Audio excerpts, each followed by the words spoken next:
Please stop pushing. I can't take this anymore. The concert venue is packed tight. A man behind me keeps pressing into my backside. I'm wearing a mini skirt today with a thong underneath, and it only makes the situation worse. He lifts my skirt and presses himself against my hips. As the atmosphere heats up, someone in front of me slams into me, and I stumble back a step. My body stiffens as I feel like something just slid inside me. My name was Mandy Cox, and I was a diehard fangirl. I wanted a celebrity to notice me, so I dressed for attention.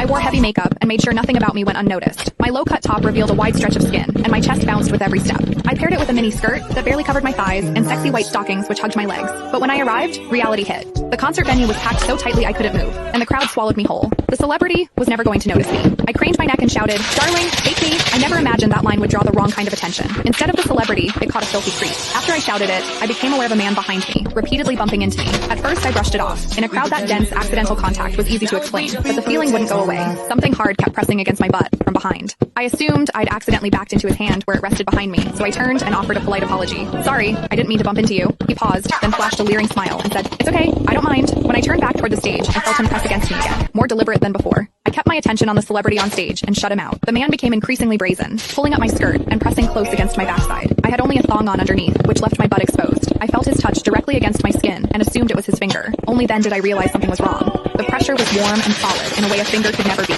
My mind lurched as the truth hit me. In the 20 years of my life, this was the first time a man had ever molested me. Fear surged through me, sharp and overwhelming, and my body reacted with an instinct to flee, but there was no way to move. The concert floor was packed wall to wall, leaving me stuck where I stood. I drew myself tight, bracing as if tension alone could keep the fear out. As I did, my hips closed around the man's so-called finger, trapping it between my cheeks. An unfamiliar sensation followed, and warmth rose to my face. What confused me was that I didn't recoil from it. There was a muted comfort to it, and against my will, it sparked a faint sense of expectation. The man behind me seemed to take it as a signal. He moved in closer, repeating the motion until the intrusion was unmistakable. I had lived a sheltered life as a college student, and now I was being toyed with by a stranger while surrounded by people. Shame surged within me without warning. I felt the urge to sob, but my throat closed, and my voice deserted me. Worse still, the pressure forced my thong inward and sent a restless, prickling discomfort through my body that wouldn't fade.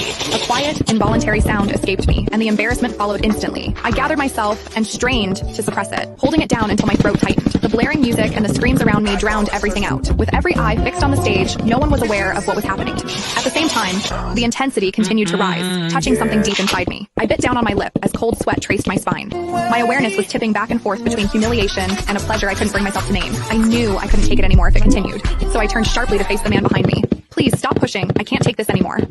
When I finished speaking, the man leaned toward me and whispered in my ear, "Is it exciting, the way I'm pushing against you?" The shame was overwhelming, and I was on the verge of crying. "I'm a virgin. I've never done that kind of thing. Please, let me go." He didn't stop. Instead, his gaze burned deeper as he seized my waist, the pressure growing stronger. "You're really a virgin? Then let me show you what it feels like to be a woman." Click the link in my bio to get the full story for free.